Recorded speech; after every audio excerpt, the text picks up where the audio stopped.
Hey gang, today we're going to put the apron on because we are frying. One of my least favorite things to do. At the Executive Chef, like all real kitchens, we don't have an actual fry-later. So today we're going to make one. Now, I don't expect you've got a 35-pound jug of fry oil at home,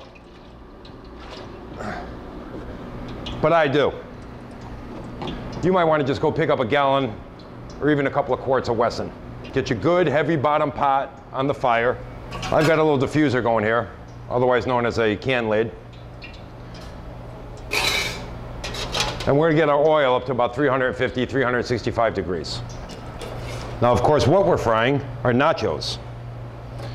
Here I've got some spinach, tomato, and like a 3 or 4 grain flour tortillas.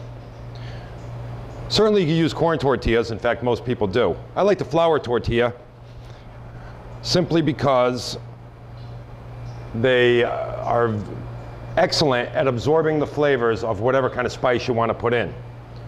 Once we fry our tortillas, we're going to add our Cajun spice mix, some Romano cheese, or even simple salt and pepper. All right, so what I'll do is I'll start by cutting our tortillas in half, the long way. There is no long way, is there? They're circles.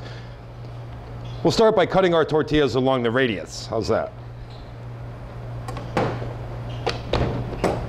And just like cutting a pizza, we'll keep cutting our halves and halves until we get to something this size. Now on the smaller size, what I'm going to do is cut wedges out of the point here, and then take what's left and cut it in half lengthwise. This will give a semblance of nacho-sized chips. Try to keep your tortillas separate, as you'll find that the different makes and the different types have different finish temperatures.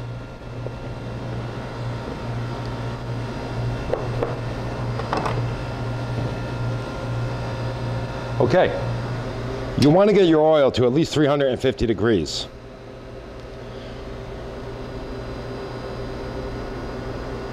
We've got our hand digital thermometer here. If you don't have one of these at home, you'll have to do it the old-fashioned way.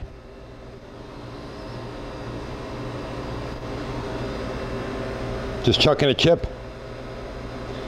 and wait till it really starts frying well. This is still a little too cool.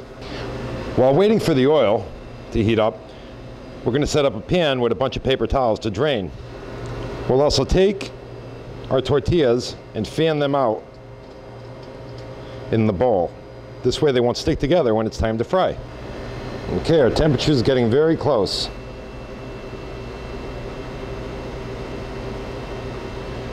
Once it hits 350, we're going to be ready to fry.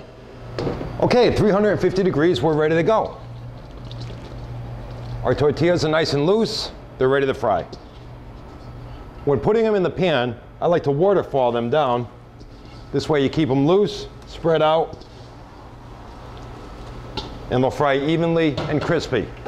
It's important to have some sort of an implement to keep the nachos down under the oil. Here we've got a big strainer. If you don't have one of these at home, maybe a small colander, a metal one of course, or even a couple of whisks might do the job. By dropping this strainer into the oil, I'm holding all my nachos underneath, giving them a good, even, crispy fry.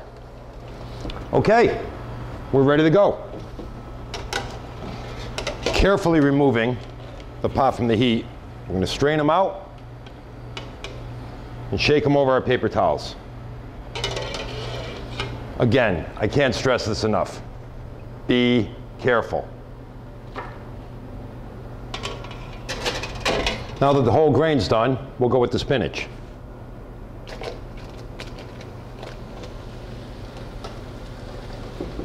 Remember, keep the nachos under the oil. The trick with the spinach nachos is to try to keep them at least a shade of green.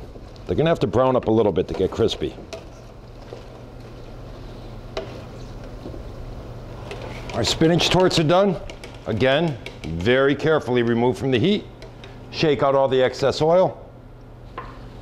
And shake them on over your paper towel setup. One more and we're done. Now the spinach and the whole grain all came out at varying degrees of brown or tan. We're going to try to hold as much redness in the sun-dried tomato tortillas as we possibly can. What's excellent about these fresh made nachos is A, there's no preservatives. B, they sort of puff up before they crisp up. And C, and this is the most important part, while they're still warm, we're going to season these so they'll absorb the flavoring. Be sure to be gentle with your nachos, especially once they crisp up. You don't want to be breaking them all in the pot. Especially if you're working on an electric range or a low BTU gas range. Make sure you check your temperature periodically. Remember, if your temperature is too low, then the tortillas are going to soak up all the oil before they really fry. If it's too high, then they're going to scorch and burn. We're looking good. Okay, sun dries are done. It's a beautiful golden pink sort of a color. And what's also amazing is what was just a sort of a bland soy oil has now got that great spinach and tomato infusion to it. So this oil will be great for frying if we're going to make some empanadas or chimichangas. We'll save this oil, reserve it. Now comes the fun part. You get to season them and then you get to eat them. Okay, gang. Make sure that your chips are nice and drained, but are still good and warm. And we're going to add them by type into a nice stainless steel bowl. Now here with the spinach ones, I'm going to season those with a very little bit of fine grated Parmesan cheese. Gently toss so we don't break them all up.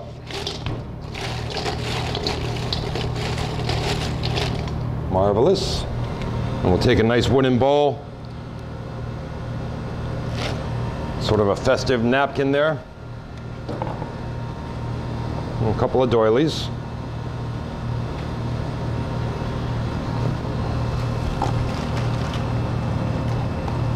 And our greens are ready.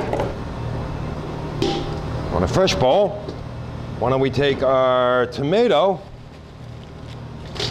nachos,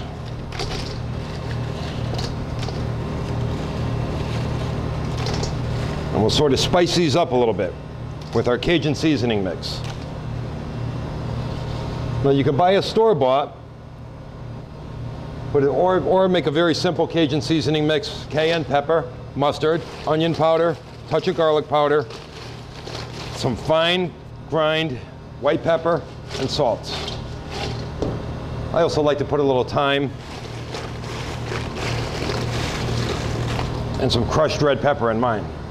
Really give it a good zip. So there's the tomato. And now with our whole grain, we'll do a simple crushed sea salt and just a touch of pepper.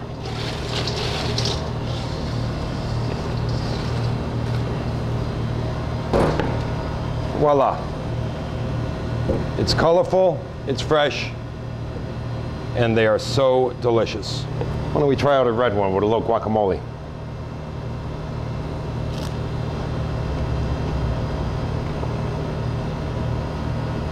Man, I could eat these all day.